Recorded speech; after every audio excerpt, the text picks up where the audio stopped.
let me start by introducing everybody in the room here. We're ready to show you our first case. So to start off, behind me, Dr. Lawrence Ang, our CHIP fellow, Rodrigo MENDIRICHAGA. So he's scrubbed at the table. Behind them is Tomas. He's our tech extraordinaire. And then over here, we have Ashley and Brandon, our two nurses ready for the cath lab, and Ian back there, who used to work with us and now has decided to go work with Corindus, aka Siemens. And then Patty's at the monitor. So we've got our team in place, and LP's our runner. He's going to go get whatever equipment we need. And like in any actual case or live case, we want to make sure that we've got all the relevant people here together. Everyone is ready to highlight this first complex case that we plan to do. Rodrigo, our fellow, will go ahead and present the case, and then we'll talk a little bit about our plan. Go ahead, Rodrigo. Can we put up the slides, please? Go ahead. Thank you, everyone. And hi, and welcome to San Diego. So this is our first live case. We're going to be talking about a robotically assisted PCI with hemodynamic support. Next slide, please. So this gentleman is 69. He presented to the ED about a Ori, week ago. really quickly, can you guys all hear that? Yes, quite well. Perfect. Excellent. So, like I said, he's 69, presented to the ED about a week ago with accelerating angina, still mostly exertional, but with decreased level of exertion. The angina has been going on for 2 weeks. His EKG showed an atrial pace rhythm with an old inferior MI, and his troponins were mildly elevated for our troponin 5 assay here, but pretty stable. His echo showed an EF of 30% with inferior akinesis and reduced RV function as well with a normal RVSP. Next slide, please. So his medical history, he's got a prior inferior MI, prior PCIs at an outside facility, quite remote. The most recent one was over 5 years ago. Ischemic myopathy, like we mentioned, with an EF of 30%. Had a history of VT for which he received an ICD and is taking amiodarone. Hasn't had any recurrence.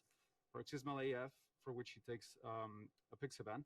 He also has CKD with a creatinine of 1.3, hypertension, hyperlipidemia, and hyperthyroidism.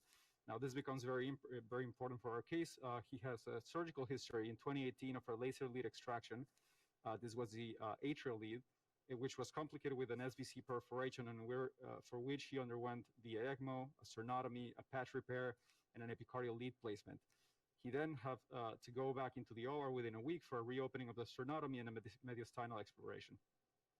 His current medications right now include amiodarone, apixaban, aspirin, carvedilol, PCSK9, ezetimibe, isosorbide, losartan, and methimazole. Next slide, please.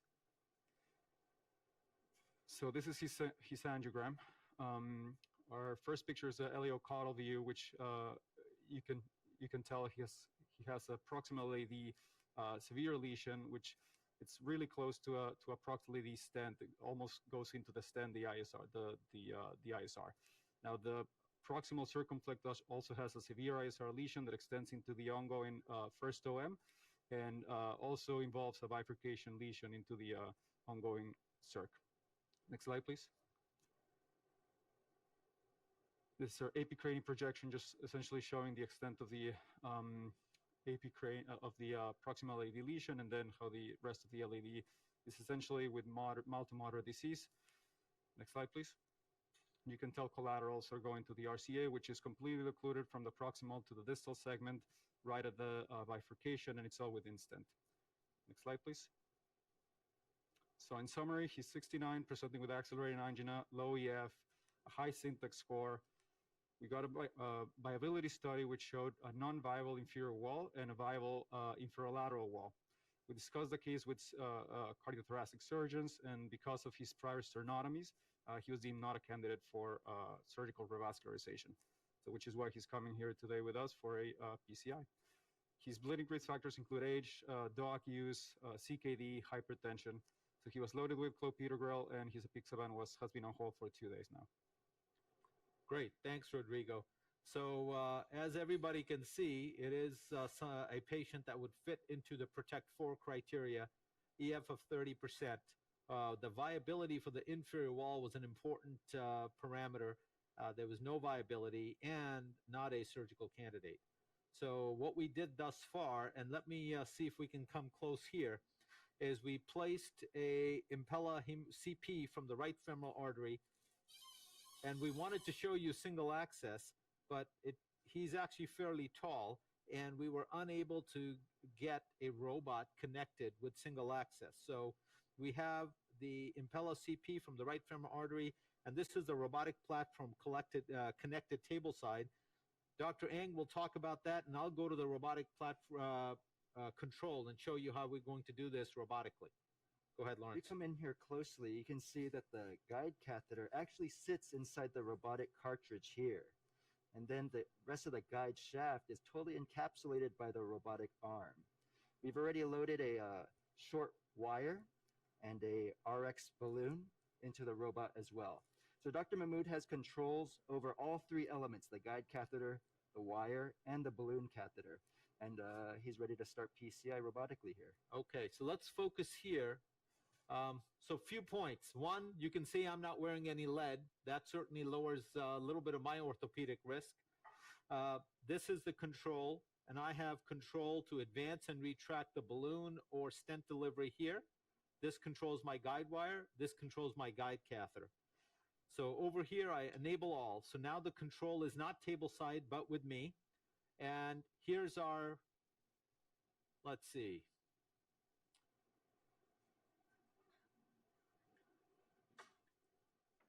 Here's our angiogram today. So I want to make sure, in addition to seeing me, you can all see the fluoroscopy now.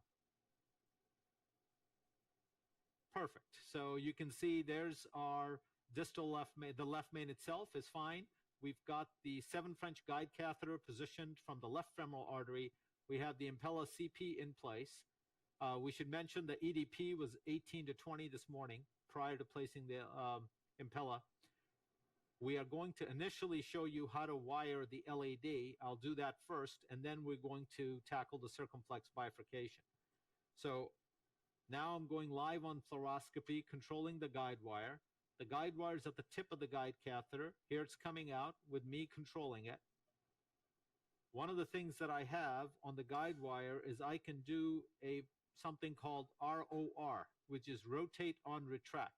So if the guide wire, which here seems to be going down the circumflex, but I really want to go into the LAD, so I advance it, and it adjusts, it torques the wire on its own. It's gotten me into the LAD. I'm at the lesion. You can see it's buckling back, so I pull back a little bit, and I was able to traverse that lesion in the prox LAD. So now my wire is going down the LAD. I'm going to go to a cranial view really quickly to make sure we position the guide wire in the LAD, then we'll come back to the caudal view. So here we are, the wire's going down the LAD. I'm going to let that form a J. This is a run-through wire, but you can really use any wire that one might want. I've moved it back a little bit. Guys, can you give me a puff, please? Yep. So visualizing that contrast, you can see I have positioned the guide wire distal in the LAD. Now let's come back caudal, and I'll show you. So this is the guide wire control. I'm now moving to the balloon. So we're back to the caudal view. I'm now advancing the balloon,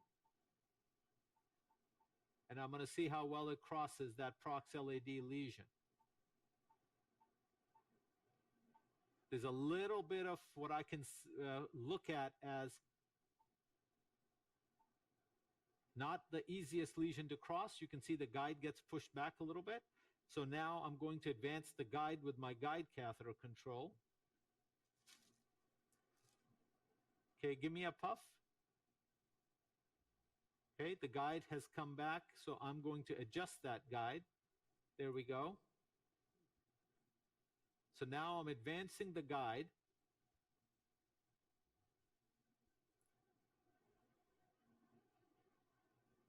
And advancing the balloon. So what I want you guys to do is go up with the balloon because I need that inflated for me to get the guide back in. Okay, going up. Shami, do you think Okay, it's calcified? put it up at 8. Okay. So what I'm doing is the balloon is up, and I'm using that to help me get my guide back in. Puff, please. Okay, balloon down. Balloon down.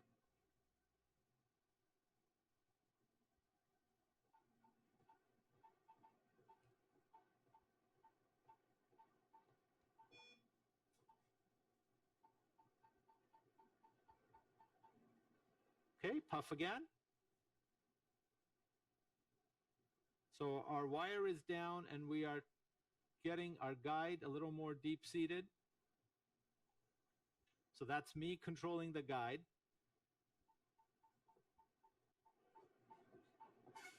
There you go. And now you can see, I don't know if you saw that maneuver. Can we fluoro store that maneuver? Start. And play it back. Yeah, the constant. Okay.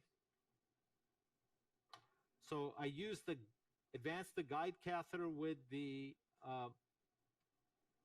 my remote control, and then I was able to advance that balloon across the lesion. So now we're going to give a puff here. So I like that spot. Let's go up, please. Going up. 8, 10, 12, Yep. 14, Yep. 16. Yep. Down.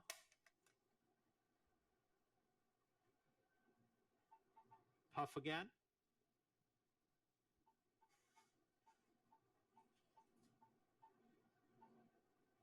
Okay, puff me there. Good. Go up, please. Going up. I don't hear a word amongst our panelists. Right, Shami, I have a 10, question. 12, Do you think 14.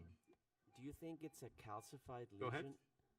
And would you IVUS it and to assess its calcium level? Down. Number That's a one. great question, Rajiv, and we might need to do that. I want to see how it yields. It was very focal, and if we need to do that, we obviously will, And especially if it remains problematic. Yeah, and Shami, I don't like sorry, Go number ahead. 2 was I saw that puff. you know, I've been coming to your conference now for five years, and it seems like the wiring was a lot easier with this iteration of Corindus. Have you noticed that it's much easier? You have more one-to-one torque and ability to wire more difficult lesions? I think Shami I that's just got picked an much easier better. case to wire, but let's have Gura talk about that. Puff me, please. I said, Shami, that you got much better Go over up. the years. Going up.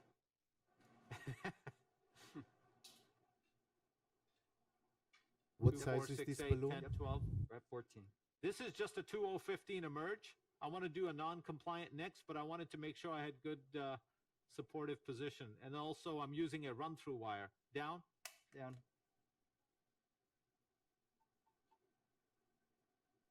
Puff. Okay, go up there. Going up. Shami, if you decide to use 10, rotational 12. or orbital atherectomy, do you have to then disconnect the Corindus device completely? You do. So atherectomy, and I think that's one of the things that clearly needs to improve. 16 and down. But 16 and down. you could advance the shockwave balloon on this just like a regular balloon. So that would You could, and that would potentially be something we could do. I just want to make sure, as you saw, it was not easy to get a 2015 emerge. So I want to make sure I can actually get something. So next we're going to go with a 2515 non-compliant balloon. so I'm just So going to what I've done now, just to show my hands here, we dilated, we moved the balloon back, and I was able to, now table side, they're exchanging the balloon, and what they're going to do is they're going to put a non-compliant balloon on here, and then we're going to work on advancing that across this lesion. But certainly, Rajiv, to your point, we would, if we still have difficulty getting across, then I think what I'll probably do is image next. I've been able to successfully image using the Volcano Eagle Eye with the Corindus system, but not any others because the robotic drive will crush the imaging signal. So right now, what we're going to do is dilate with a non-compliant balloon, make sure that we're satisfied with that. If we are, then we'll go to a stent. So what do you all think about a percutaneous versus surgical? I mean, this one is somewhat of an easy decision because it was a surgical turn down. But do you think it's appropriate for us to have thought about surgery? Or is this somebody who really should get a PCI? Okay, so they've put the non-compliant balloon in the platform. If you focus at my hands, please. When I hit this enable all, the control moves away from table side to me. Wire is still down. I'm now going to bring down my balloon, and this button lets me bring it down at a very fast pace. Here you come. So here comes the balloon. We'll see how it crosses into the prox LAD, and that will dictate our next step. And you can see that angle. It's not easily going across. Now, I'm not sure if it's because you guys are not negative, correct? We are not negative.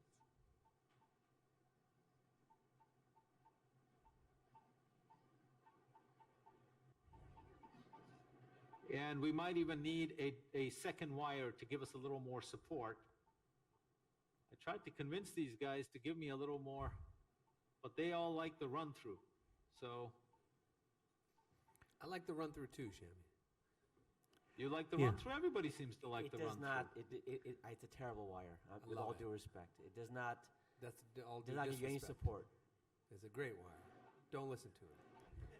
Okay, well, I can tell you what I'm going to do Ziad now. is my 'cause I- competition, and then 2 miles away. This is a so- lot- this is a No, here Long you Island go. fight. You can see how the balloon Don't is listen to him. prolapsing back. So what we're going to do next is we're going to actually put in a BMW. Okay, I'm going to leave that That's what I'm run-through talking in. about. I'm taking the balloon out. Shemi, as you do it, Yep. I want to agree with you with the strategy. So two things. One is putting the impeller in, and we saw when you inflated the balloon, we saw the pulse pressure going significantly down. That shows the hemodynamic importance of this LED. And so you need to have a backup, and you need the hemodynamic support if something bad happens to this LED. Second, I like this stepwise strategy of taking a small NC balloon and going higher and higher in cases that you want to avoid atherectomy. Yeah. So- So now we're leaving the run-through wire in. We're going to put the run-through wire in the side port, and we're going to load up a BMW wire with the 2515 NC on it. And then we'll use that to see if we can get into the LAD. And I did not think that this was that tortuous of an angle off of the left main. So let's look at that. So if we look at it here, you would think that it's a relatively straightforward angle from left main into the LAD. If we still have difficulty traversing at this point, then I think the next step for me will be imaging to make sure that the old stent, which we did not place in the LAD, might be extending further back than we appreciate. We've taken multiple imaging views, and we don't think there's a stent back to the ostium, but it's behaving like it might. So that's the topic that we'll talk in the next session about imaging. Ziad, what would your order of imaging be in this patient? So, Shami, this is Tim. And I think the decision for revascularization is easy, and I think the decision for percutaneous was straightforward, especially given the surgeons turned it down. But the key question is the how you do the PCI. I think it's worth a lot of discussion, because I think if you have people in the room, you could do this multiple different ways, including which lesions you address first. So I'd like your thinking about that a little bit. And then especially since both the LED and CIRC are instant, it's a little hard to see the stents, but both the LED and CIRC are instant restenosis, correct? See, the circumflex is definitely, that prox lesion that you see is an in-stent restenosis lesion. The big OM also has a stent in it. I don't know if that stent extends back across the ongoing circumflex. The LAD, my take on it, at least from previous imaging, was that this is probably a TLR type lesion, i.e. it's within 5 millimeters of the prox stent edge, but that the stent does not extend all the way back to the ostium. And we will figure that out next. So Ziad, to my question, would you have started with imaging? I think it was pretty tight, so I would have probably pre-dilated first, and then I would have went with an OCT catheter because I think these are more calcified than they look, partly maybe because of the habitus. The patient, Shami already mentioned, is very tall, but maybe body habitus might be limiting calcification. The other thing is, along your options here, Shami, would be to use a more supportive guide. Because your guide seems to be at the tip of the left main, and your left main is very large and could accommodate a bigger guide. And then, of course, one of the downsides of the robot is you can't really use a guide extender here, which could help you navigate that bend, right? Yeah, well, you would have to manually advance the guide extender. Then you can. So I think that You would be guys another have good the option. 2.5 balloon on, right? That's right. That's 2.5 NC, yes. Yeah. So what I now have is the BMW has crossed the lesion. The run-through remains as sort of the buddy, and we'll see how well this crosses. You can use a guide catheter extension. This is a EBU 457 French. Correct. So we could use something bigger. Let's see how. Well, the BMW behaved better than the run-through, but maybe having the And you're run-through welcome. there helped. Does it? It's like a car, So- a German car and a Japanese car. You know? Yeah. Rodrigo, remind us, how old are these stents? The most recent one is at least 5 years old. They span all the way to 10 years old. So assuming that he would have had symptoms before, this would be very late restenosis if it is. So if it's neoathero rather than traditional restenosis, any change, Ziad, you're a vascular biologist, in how we should address this? I think the key thing that I was going to talk about before was now we're enrolling in the AGENT randomized controlled trial Again? of drug-eluting balloons, but probably that go is ahead, not go a up. great place Going when up. you have calcific neoatherosclerosis to use a drug-coated balloon because This is 8. it's really calcium that's causing a physical obstruction. I think this is a great place 14? potentially for shockwave. 16? But I also, if you 18. notice the lesion characteristics, there is a reasonable minimal lumen diameter within Down. the lesion, and that's an independent predictor for calcium fracture with an NC balloon. So you probably Up. won't need more advanced therapy here. So a couple questions. First of all, this looked like this would be a great patient for Protect 4. Going up. That is correct. 14. I think he would absolutely be a candidate for Protect 4. 12, 14, 16, 16, 18. 18. So just for everybody, as you're doing that, Down. I think the Protect 4 is an incredibly important trial, and I think for the sites that are in it, that you should try to randomize every single patient Up. that you can, because we need to have this answer. And so this, and then the beautiful thing about Up the again. study is you have to declare what you're going to do ahead of time. Go up again. So what you're going to revascularize and what you're not, and Guys, so I'll take that a when you get 3015 randomized. NC. So this would be a 14, great 16. trial for that. 16. Great patient. Yeah, it'd for be a that. great patient. So, Tim, we're just stuck with contracting down Down 16. at UCSD. But yes, we're enthusiastic about enrolling, and this would certainly be one.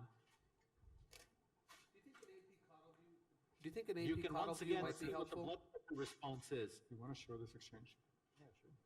So I'm going to go, that was a 2.515 NC. I'm going to go with a 3.015 NC and see how that yields. And then we'll work towards imaging and or stenting. And in just a few minutes here, we'll move to our other room where Dr. Patel's has a case. But the points I wanted to highlight here, Tim, is exactly what you've highlighted. Here's a Protect 4 case with Prox LAD, Prox Circ, left, functionally, I would say left dominant because the right's occluded and it's not viable. LV function is preserved, but No, impaired. even just with a Prox LAD balloon inflation, you see that the blood pressure decreases for the patient. Yeah, actually, EF was 30%, right? Correct. Yeah. Shami, what in your cases, what percent of your patients do you IVUS in, and do you IVUS all your Prox LEDs and left mains? So left mains, virtually 100%. Prox LAD, not necessarily. and I would say I'm using some sort of imaging modality in around a third of my cases. You're going to hear from Dr. Patel in a bit. I think he uses it in 120% of his cases. That sounds So, like Ziad, that you're at sounds like a 200% chairman at St. Francis, right? we are above 90% of all cases, and the only time we don't image is if we physically can't deliver it. Exactly. And then Gotcha. it's usually opened, and we tried. Although I do think So- you'll have a very hard time getting an imaging catheter through that lesion. Maybe now you probably could. My concern is when you're escalating the balloon, you may cause a dissection, and that may be a problem for future. Yeah, so the truth is we haven't even taken a puff. So let's take a little puff here. Make sure we haven't thus far. So agreed, Rajiv?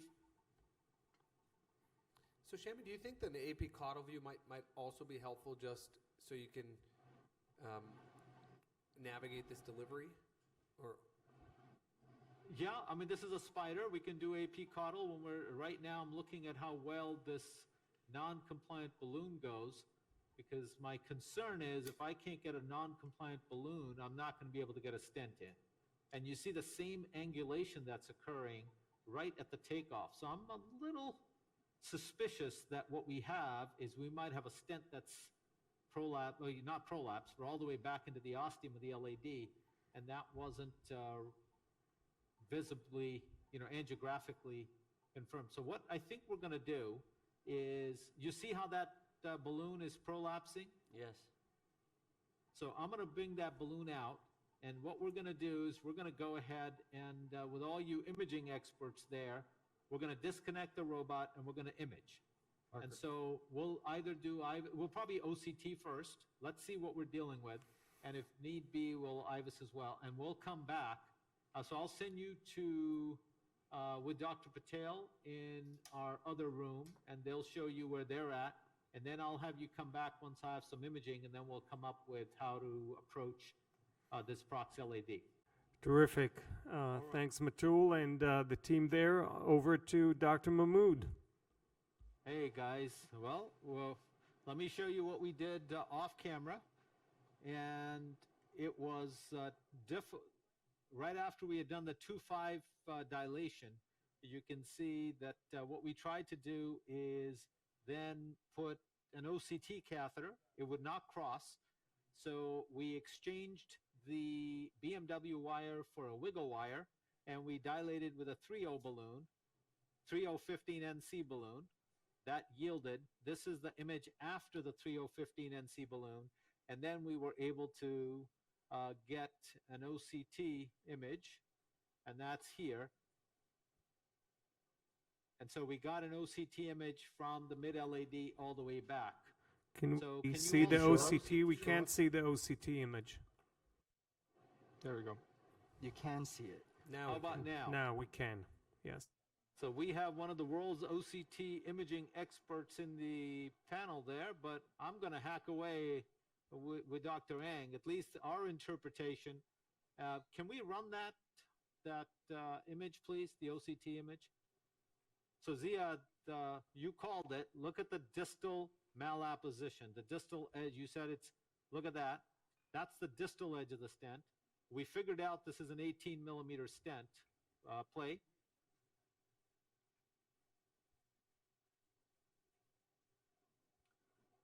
So the mid to distal is opposed, and then coming more proximally, it's malopposed, and then of course this was the edge lesion. So it really was a TLR lesion that we believe we've fractured.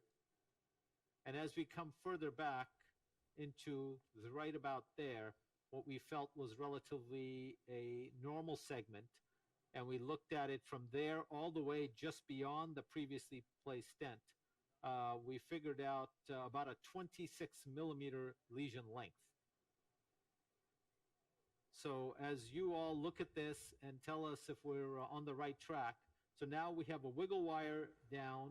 We did the OCT catheter manually. We got that imaging. And now we're ready to place our stent. So we have a wiggle wire down the LAD. I'm going to take the robotic control again and show you advancing the stent. So, So, we Shami, have a wiggle. I had a question for you on the Go ahead. OCT. So, just after your Yeah. rendered stent on the lumen profile, there's a luminal narrowing. Yes. Maybe your team could go there and see that, because if that's a real lesion, wouldn't you want to extend the stent and cover that? We are. So this new stent, we selected a 4028, and my thought is to go through this old stent and Yeah. go beyond it and come proximal. So we're not just going to, originally my plan was just prox stent edge, but now I've decided to stent through the whole stent, distal edge to a normal segment, relatively speaking, and proximally to that normal segment. That make sense to everybody? Yeah, Ziad, if you look at the OCT, the proximal reference around 40 millimeter reference here, I think this is well proximal to this TLR. Oh, I agree. So I'm just thinking distally on your lumen profile. You have if you look at in the middle thing, the cartoon, right? There looks like a Yeah. dumbbell just at the end of your 28 millimeter margin. So if you go to the distal red dot, the last Yep. red The other way. distal side, you know that's the Yep. true vessel size. So keep going a little bit more. Keep going. Go through this. Keep going a little bit more. That's your true normal reference here. So you Yeah. think more than a So 28 you want then? us to stent? What do you want us to stent? 100 millimeters? Well, you'd probably make your 28 into a 38, but then you'd cover this lesion. So you think this is where we are right now? That doesn't Actually, look that bad to no, me. you're right, So if you Shami. look Do at me, the code- do me a favor. This is an artifact. Go up to the top corner where the ruler is. All right, guys, can you go to where the Go ruler to the is? top 'Cause corner I'm where sitting the in Because the ruler spot. this good. Oh, good. And then click the lumen. You see that? So the OCT is getting that wrong because there's flush in the artery. So this is a really important exercise when you're doing an OCT, because if you were to believe the lumen profile alone, then you would have done what I just said, and that is put a longer stent where you didn't need it. And that's why you have to go and double check. And Shami quite rightfully said, wait a minute, this artery looks pretty normal. And so that lumen profile is wrong. And so, Shami, you're absolutely right. You don't need to go that distal. But it's an important Well, let's see caveat how for you the to see 28 on the will OCT. cross. Okay, so I'm going to go ahead and place this stent, and then we definitely need your expertise. So we've got a wiggle down, we've got a run through as functioning as a buddy, we've dilated with a 3015, and here's a Zions 4028. And that I just advanced robotically. Give me a puff, please. And I'm going to come to that AP caudal view that Ziad talked about, because Ziad, that was a very useful view, by the way, for when we dilated. You know, there's some advantages to that. Obviously, you don't have to worry about radiation in your current situation because you're sitting without lead. Well, but- I don't, but everybody else does. I'm Right. a cine here, guys. So AP cranial, AP caudal have the least amount of scatter radiation, so it's usually our general working view. So Ziad, maybe you were right. I mean, this 28 is actually great for the proximal, covers most of the stent. Let's go AP cranial. I'm not sure I've got the distal part covered to the extent that I was trying.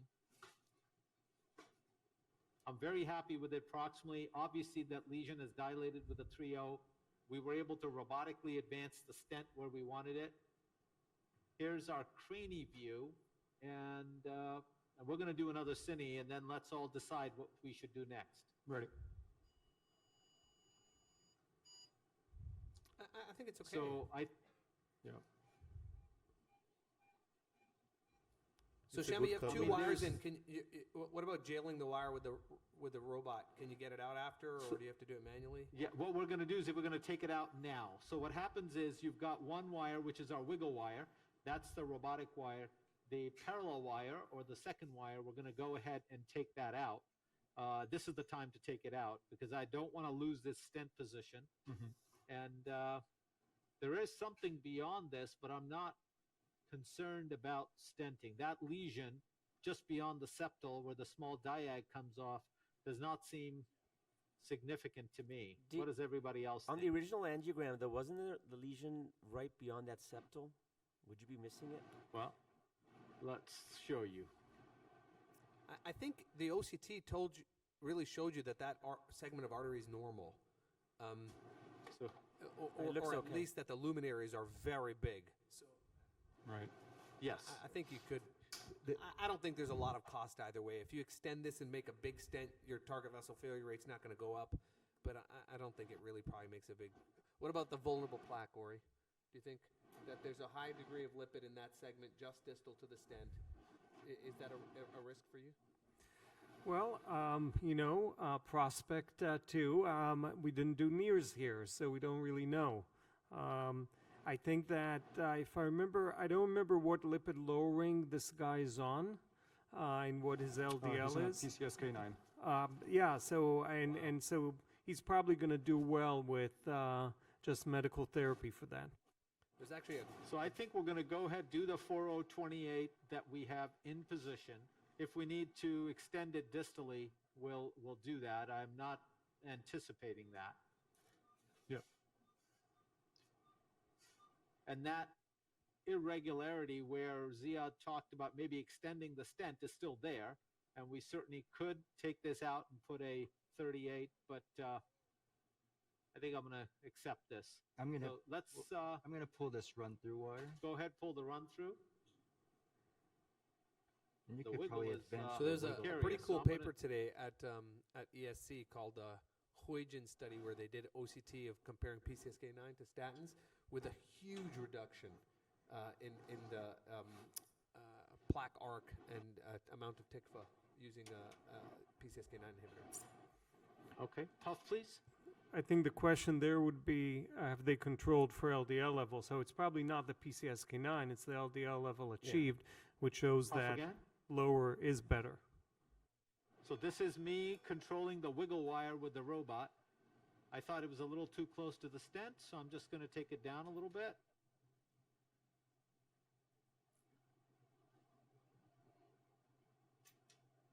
One more puff, guys. Just as it is manually, the wiggle is not the easiest wire to control. Did the stent come back? Yeah, it looks like it did. The stent, we'll figure it out. Give me a puff again. A little bit, not too bad. We Maybe can in the advance caudal that. view you want to see the ostium. Yeah, look I at think the going back to ostium. AP Yeah. caudal for deployment is probably going to be the best way. AP caudal, please. So Shami, do you know if Hook up Siemens and is go trying negative. to integrate this whole system in so that you can move the X-ray, deliver contrast, and I think there's a lot of work that they're thinking of doing, and they probably do need to do. Go negative, please. Or negative. Okay, guys, we're going to puff and then deploy the stent here. Give me a good puff. I'm actually going to try and make it right about there. Good puff again. Everybody happy or further back? Go a little more caudal and 5 It's good to REO. go. yeah, I agree. Okay, that's a better spot. Okay, we're going to cine. Ready? Yep. So I think I'm going to bring it back a little bit. I would come back at 2 millimeters. I or want it so. about 2 dots back. Yeah. And so that's the advantage of let the me show you another robot, little right? trick. It'll give you exactly 2 millimeters. So what I want to do is see if somebody can focus on my hands here. So I reset this to 0, and now I can move it a millimeter at a time. So I'm going to actually hit it. Give me a puff there. That's a little further back I want. Puff again. Go ahead, deploy. Going up. We're at 10, 12, 12, 14, 14, 16, 16. down.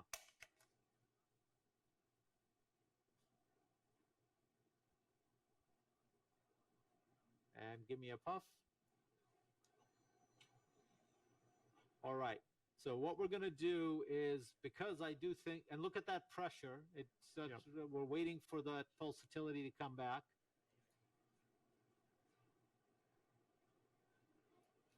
So it's amazing how sensitive this anterior wall is. Even though he's quite hypertensive, we go up with the balloon for 10 to 15 seconds and we see a precipitous drop. So now I wanted to show you one of the other aspects of the robot. I talked about ROR, which is the wire. When you move it back and advance it, it automatically adjusts its angle, its distal tip. You don't have to torque it. It torques it for you. Another thing it can do is it can give you precise lesion length. And so here, I reset that to a 0. First, I need to disengage it, which I just did. And once you disengage it and you go to the distal edge of what we just stented, you can measure any lesion length or vessel length that you want. So the wire is fixed. I'm moving the balloon back.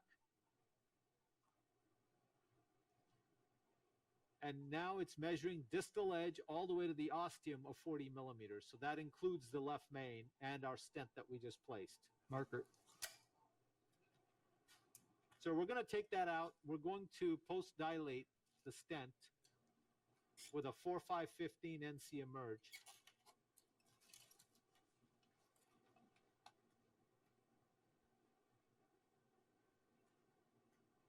So maybe what I'll do right now is take a picture, show you guys where we're at, and then we're just going to post-dilate and finish up the LAD. And I want to give you a few minutes with Dr. Patel at the end. Any questions, comments? Beautiful demonstration, Shami. Okay, here we're going to do a quick cine. Ready, Rodrigo? Ready.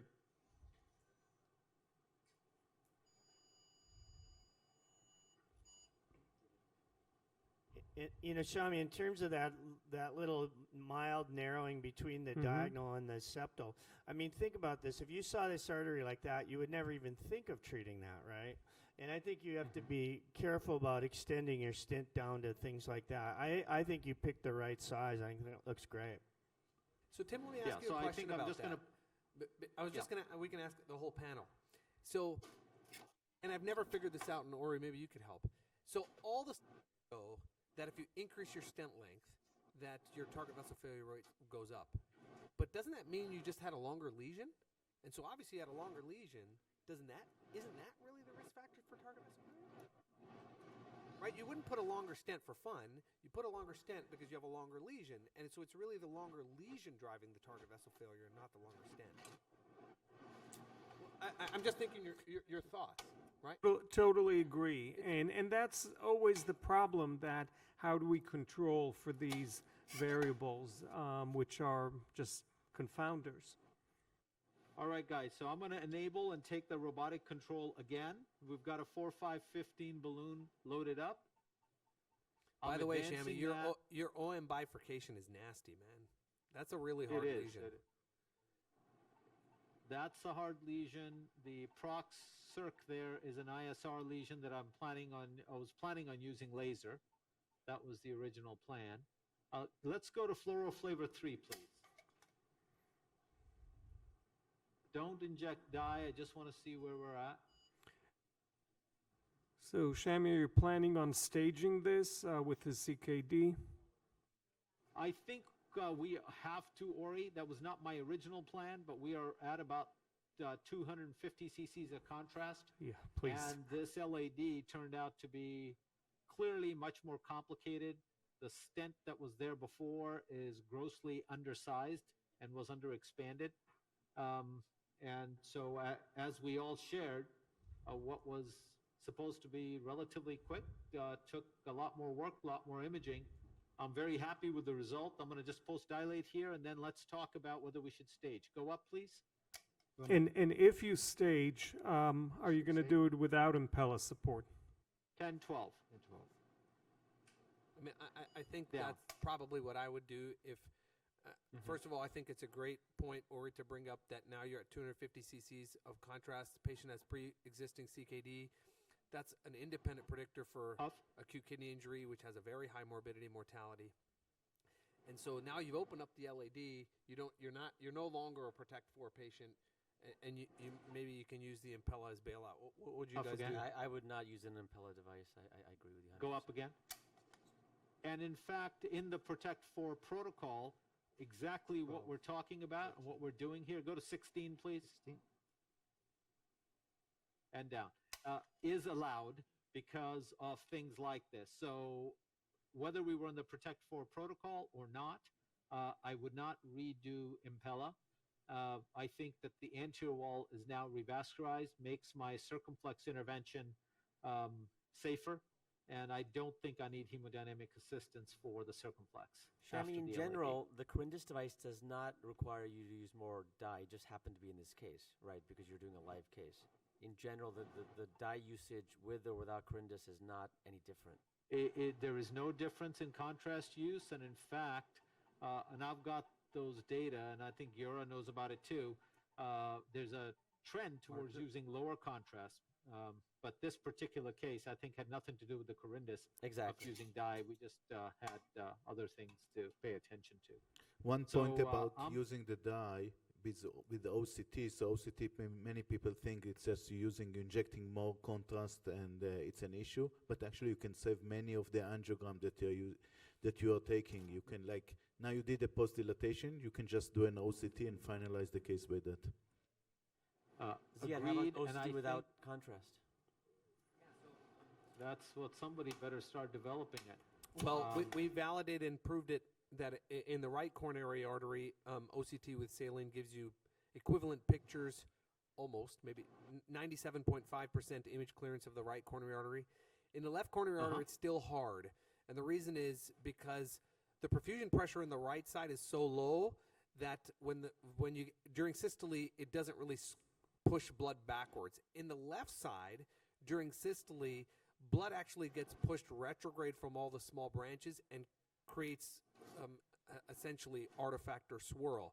So if you do an OCT saline in the left circulation, what you'll see is what looks like a CT scan. Clear segments during diastole and then obscured segments during systole.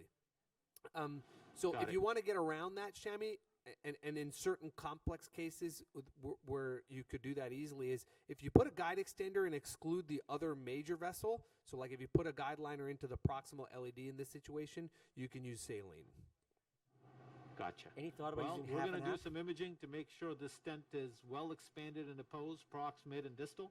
And that will be our final part today. And then we pre-closed the access site with Impella, so we'll be closing that up. And that's when we'll finish up in this room. I'm going to go ahead and send you guys back to the other room for the final result there.